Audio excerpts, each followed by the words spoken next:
नमस्कार। हकीकत इंडिया परिवार में आपका स्वागत है। मैं मुकेश सिंह। आज जो चर्चा होगी वो बिहार के सिवान जिले के बाहुबली नेता कह लीजिए, गुंडा नेता कह लीजिए, लालू जी के खासम खास कह लीजिए, जिससे लालू जी भय भी खाते थे और उसको अपना भी मानते थे, जिसका नाम हम सभी जानते हैं, मोहम्मद शहाबुद्दीन। सिवान एक ऐसा जिला जो हमारे स्वतंत्र भारत को पहला राष्ट्रपति दिया, वही सिवान एक ऐसे कुपात्र राजनेता भी दिया जिससे आम और आवाम को काफ़ी परेशानियां, काफ़ी परिवारों की चिराग बुझ गए।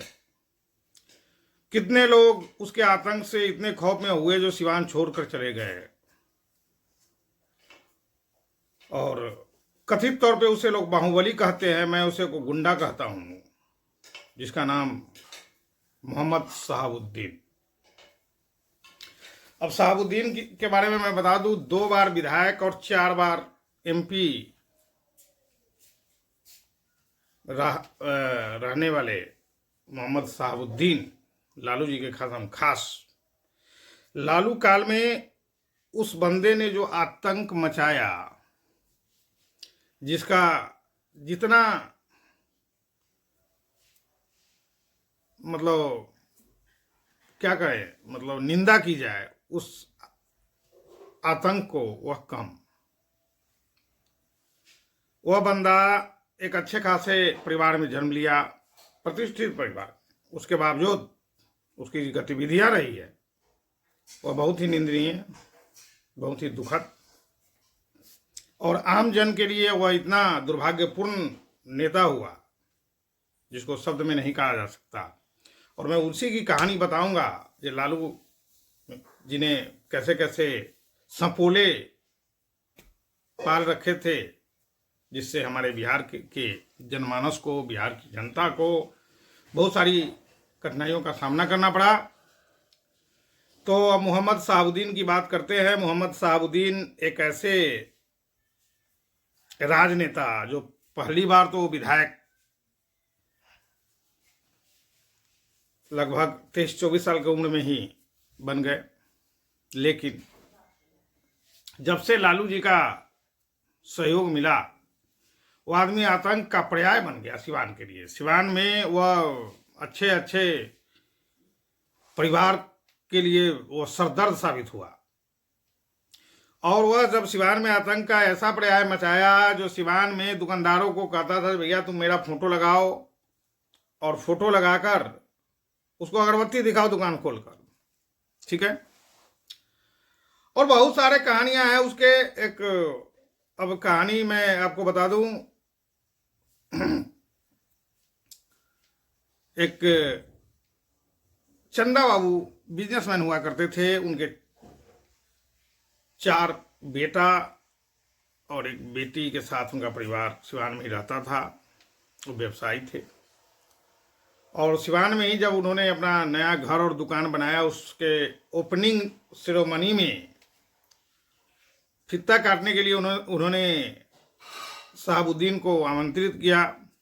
शहाबुद्दीन आया, उसका उद्घाटन किया, और वह उस घर और के लोकेशन को देखकर वह बंदा के दिल और दिमाग में पाप घर कर गया, जो ये चंदा बाबू का क्यों है, मेरा क्यों नहीं है। और उसके बाद कुछ दिन बाद उसी दुकान पे अब उसने गुंडे को भेजा, जो भाई 2 लाख रुपया लेकर आओ, क्योंकि वो रंगदारी लेता था अच्छे अच्छे बिजनेसमैन से, कारोबारी से, और बहुत सारे डॉक्टर से, लोगों से यह रंगदारी लेता था। और उसके विरुद्ध में आवाज उठाने वाला, बोलने वाला कोई भी आदमी नहीं होता जिसके साथ वो जो भी आवाज़ उठाया उसको सदा के लिए शांत कर दिया, या तो गोली मरवा दिया या मार दिया। तो कोई विरोध वैसा करता नहीं था। लालू जी का आशीर्वाद था ही। अब इसमें दो चीज़ है, या तो लालू जी उससे डरते थे या जैसा भी था, क्योंकि लालू जी जब सीएम थे तभी भी लालू जी के पास जब भी जाता तो उसका अपना निजी पिस्टल उसके पास होता था, जो कि हमारे सीएम या भूतपूर्व सीएम के प्रोटोकॉल के विपरीत है। अब यहाँ बात है, जो एक ऐसा नेता या एक ऐसा पार्टी कार्यकर्ता जो सीएम रहते हुए भी, पूर्व सीएम जब थे लालू जी, तब भी जब भी वो लालू जी से मिला अपना निजी पिस्टल वो अपने साथ रखता था, जो हमारे प्रोटोकॉल के सिस्टम के विपरीत है। और लालू जी उसका विरोध नहीं कर पाते थे, या लालू जी उसको कभी नहीं करवाए। अब लालू जी को यहां मैं छोड़ूंगा, मैं शहाबुद्दीन की बात करूंगा। अब शहाबुद्दीन तो बहुत सारे, ऐसा एक जेएनयू के नेता छात्र अध्यक्ष चंद्रशेखर हुआ करते थे, वो सिवान से ही थे। जब सिवान में वो सिवान की राजनीति में वो इंटरेस्ट लेने लगा तो इसने खबर भिजवाया, जे भाई चंद्रशेखर, जब तुम आना सिवान तो परिवार से मिलने आना, घूमने आना, राजनीति में हस्तक्षेप मत करना। लेकिन चंद्रशेखर डरने वाला तो था नहीं भैया, उसने इस चीज़ को नहीं माना। और जब वो आया और यहाँ राजनीति में इंटरेस्ट लेने लगा, छोटा छोटा सभा करने लगा, तो जेपी रोड के पास नुक्कड़ सभा के दौरान ही उसको गोली मार दिया गया, उसको और उसके साथी दोनों को। और जो शहाबुद्दीन था वह जनता दरबार लगाता था, और जनता दरबार में अच्छे अच्छे लोग पहुंचते थे, कोई जमीन का मामला लेकर, कोई शादी ब्याह का मामला लेकर, कोई कुछ का मामला। अब सबसे बड़ी बात तो यह देखिए, जो उसी जनता दरबार में एक बिहार पुलिस का इंस्पेक्टर रैंक का आदमी वहां पहुंचा अपना प्रमोशन का कंप्लेन लेकर, जैसे शहाबुद्दीन से अपना कंप्लेन किया, जो मेरा प्रमोशन नहीं हो पा रहा है, तो आप प्रमोशन करवा दीजिए। और शहाबुद्दीन के फोन से उस बंदे का प्रमोशन हो गया। तो यह आपको और हमको समझने की जरूरत है, जो गुंडे के फोन से जिस पुलिस वाले का प्रमोशन हो रहा है, वह पुलिस वाला हमारे राज्य का, हमारे देश का क्या सेवा करेगा। अब इसी में बता दूं, जो 10 मई 1967 को मोहम्मद शहाबुद्दीन, जिसको लोग प्यार से साहेब भी बोलते थे, सिवान का सुल्तान भी बोलते थे, 10 मई 1967 को उस बंदे का जन्म हुआ। और उसके बाद अपना अच्छे खानदान में जन्म हुआ, पढ़ लिख कर डीएवी कॉलेज से राजनीति में प्रवेश किया, राजनीति शास्त्र से उसने एमए किया, और हिना शाह से उन्होंने शादी की, और उनके 2 बेटी और 1 बेटा, जिसका ओसामा साहब नाम है बेटा का, और 2 बेटियां हैं, तो डॉक्टर है कोई कुछ। तो शहाबुद्दीन 4 बार एमपी, 2 बार विधायक। अब चंदा बाबू का जो, अब हम फिर से लौटते हैं चंदा बाबू वाले मैटर पे। चंदा बाबू के 2 बेटे दुकान पर थे उस समय, जब उनके शहाबुद्दीन का गुंडा उससे पैसा लेने गया। चंदा बाबू का बेटा उसके आदमी को यह बताया कि हमारे पापा घर पे नहीं हैं, वो पटना गए हुए हैं, पटना से आते हैं तो आपको रुपया भिजवा दिया जाएगा। फिर भी वो लोग नहीं माना, इन लोगों के साथ, दोनों भाई के साथ मारपीट किया, 2.5 लाख रुपए जबरन उस कैश काउंटर से निकाल लिया। इसी क्रम में चंदा बाबू का एक बेटा जो सतीश, वो घर वाले बिल्डिंग में ही होता, घर के बाथरूम से वो अपना बाथरूम जो क्लीनर होता है, जिसको लोग तेजाब भी बोलते हैं, वो तेजाब होता नहीं है, तेजाब का नामात्र का अंश होता है उसमें उसकी छिड़काव वो किया, जिससे वो लोग भाग तो गए, तो छींटे पड़ गए। लेकिन इन लोगों को क्या पता जो यह छिड़काव हमको भारी पड़ने वाला है, देखते ही देखते चंद घंटों में, 1-2 घंटे के अंदर इस 3 भाई को दुकान से उठा कर शहाबुद्दीन के पैतृक गांव ले जाया गया। और पैतृक गांव जाने के बाद राजीव, सतीश और गिरीश, इस 3 भाई को ले गया। एक चंदा बाबू का एक लड़का विकलांग था बेचारा, एक बेटियां भी थी। और उस राजीव को इन्होंने छोड़ा और सतीश और गिरीश को पेड़ से लटकाकर और ओरिजिनल तेजाब से स्नान करा दिया। अब तेजाब से स्नान का मतलब आप भी समझ सकते हैं, सब समझ सकता है। तेजाब से स्नान कराने के बाद भैया सिर्फ हड्डियाँ रहेगा, मांस तो नहीं रहेगा। उसके बाद जो हड्डियाँ और अवशेष बच गए उसको टुकड़े टुकड़े करके राजीव के नजर के सामने, भाई के सामने, इतना बड़ा हैवानियत वाले नेता के पक्षधर और सपोर्टर हमारे लालू जी हैं। और उनके कार्यकाल में ये सारा गतिविधि होता था। काट कर उसको हटा दिया गया। इसी क्रम में कुछ देर में मौका मिल गया राजीव को भागने का। वहां से एक गन्ने का ट्रक जा रहा था, उस पर वो जैसे तैसे सवार होके निकल गया, बनारस पहुंचा। इकलौता गवाह था वो अपने भाई की हत्या का। हालांकि कुछ सालों बाद उस राजीव को भी गोली मार दिया गया, जो कोई गवाह न रहे। अपने से यह पूरा कोशिश शहाबुद्दीन करता रहा अपने जीते जी, जो कोई ऐसा प्रूफ न मिले। लेकिन एक माले नेता के अपहरण और गुमशुदगी के मामले में उसको सजा हुई, जिसमें वह जेल गया। वह विधायक हुआ करते थे। 1996 में माननीय हमारे लालू जी ने उनको लोकसभा का टिकट दिया और वो सांसद बन गया। 4 टर्म सांसद रहा। अब इस 4 टर्म में लालू जी का आशीर्वाद रहा। हालांकि लालू जी का आशीर्वाद अभी भी उस फैमिली पे है। अब शहाबुद्दीन नहीं रहे, वो कोरोना के शिकार हो गए। जिस सिवान की मिट्टी को उसने अपने सनक से लाल किया, वह सिवान की मिट्टी उसको अंतिम समय में नसीब नहीं हुआ। वह मिट्टी अपने पास नहीं रखा उस बंदे को। तो यह दुनिया कलयुग है भैया, यहाँ हर हिसाब इस धरती पे ही हो जाता है। कि लालू जी का भी दशा आप लोग देख ही रहे हैं, जितना किए हैं उस कैसे बीमारी सिमारी, जेल उल में आधा उंगली कट गया इनका। तो सही है, शहाबुद्दीन उस दोनों भाई को जलाकर मार दिया। फिर तीसरा भाई जो बच गया था उसको जो है गोली मरवा दिया। चंद्रशेखर को के घटना बता ही दिया आपको। एक उसके बाद ओम प्रकाश यादव की कहानी मैं बताता हूं, जो उसके विरासत को खत्म किया सिवान से। ओम प्रकाश यादव बहुत ही सेंटिल मर्द मैं मानता हूं उस बंदे को। उसने जिला परिषद के चुनाव में शहाबुद्दीन के उम्मीदवार के विरोध में अपना नॉमिनेशन दिया और लड़ा और चुनाव जीता और उसका मनोबल बढ़ा।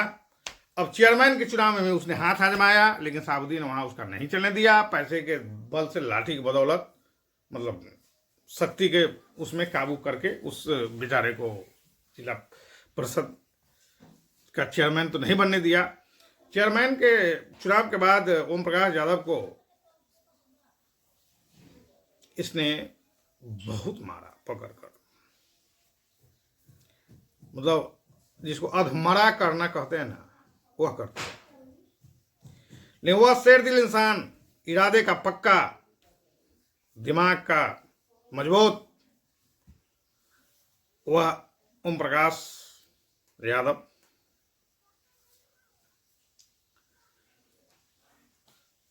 अपने बीवी से यह प्रॉमिस किया, जो तुम हमको प्रॉमिस करो कि जब तक मैं शहाबुद्दीन का साम्राज्य बर्बाद न करूंगा तुम मंगलसूत्र और सिंदूर नहीं लगाओगे।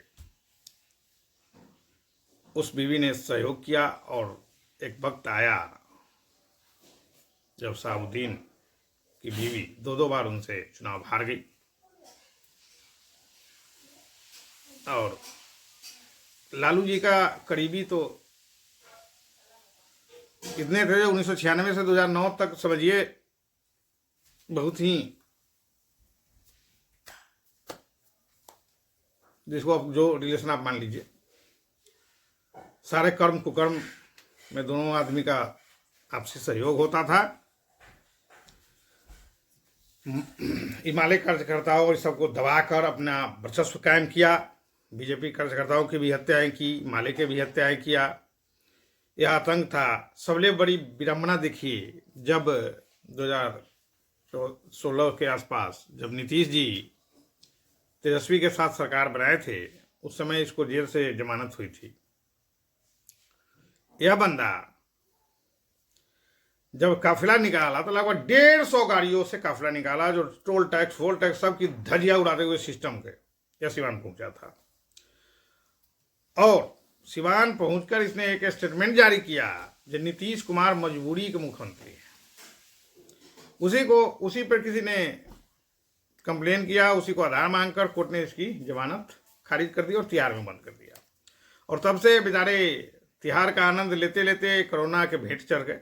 कोरोना उनको अपने उसमें लील ले गया और साहबुद्दीन का नाम सदा के लिए बंद हो गया। और देखिए, चंद्रशेखर जेएनयू का प्रेसिडेंट और भारतीय राजनीति में इंटरेस्ट रखने वाला पढ़ा लिखा इंसान, उसको जो है कैसे दबा दिया। और सबसे बड़ी बात है, ये एक डीएसपी, जब एक बार ये 1996-97 कहीं बात है, 97 की बात है, एक बार 10th का एग्जाम चल रहा था और साहबुद्दीन चले भैया कदाचार मुक्त एग्जाम का मुआयना करने। तो भैया लोग सांसद का यह काम नहीं है कदाचार और मुक्त और कदाचार युक्त को आप वो करें। प्रशासन होता है, सब चीज़ का अपना तौर तरीका है हमारे हिंदुस्तान में। लेकिन वो चले भैया अपने, एक मनोज था जो फरार अभियुक्त था, उसके साथ ये चले विजिट करने। तो उस समय के डीएसपी तो जब पता चला तो उसने विरोध करने के लिए निकला। जब देखा जब ये मनोज के साथ है तो मनोज को अरेस्ट करने लगा। मनोज को अरेस्ट करने के क्रम में साहबुद्दीन ने एक तमाचा उस डीएसपी को मारा। और साहबुद्दीन का ऐसा डर जो कोई पेपर पत्रिका में न्यूज आया तक नहीं। या लालू जी का डर कह लीजिए, या साहबुद्दीन का डर कह लीजिए, या दोनों का डर कह लीजिए। और जब नीतीश के साथ तेजस्वी का सरकार आया तो 2016 वाली बात बता ही दी, जिसमें साहबुद्दीन जेल से बाहर आया, फिर 150 गाड़ियों के साथ काफिला में कैसे कैसे आतंक मचाया। ये तो सब लोग समझे होंगे, देखे होंगे।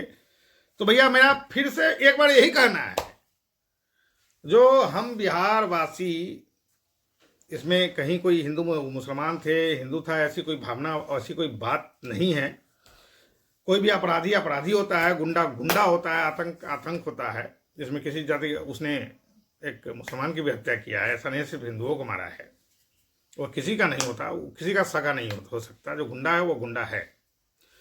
तो यहाँ सिर्फ यही है, हम बिहार वासियों को, सभी बिहार वासियों को देखना है भैया, हम वैसे लोगों को कम से कम अब नहीं चुनेंगे। उस जमाने में इतना बूथ कैप्चरिंग कर करके सांसद कैसे बना चाह रहे भैया, बूथ कैप्चर करके उसके डर से कोई नहीं जाता था। जो दुकान में अपना फोटो जीते जी लगवाने को लोगों को मजबूर कर दे, तो उसका खूब रात में 7 बजे के बाद कोई घर से बाहर नहीं निकलता था लालू जी के जमाने में। और कम से कम सिवान में तो खास करके, कब किसी की हत्या हो जाए, कब किसी के साथ कोई घटना हो जाए, इसका कोई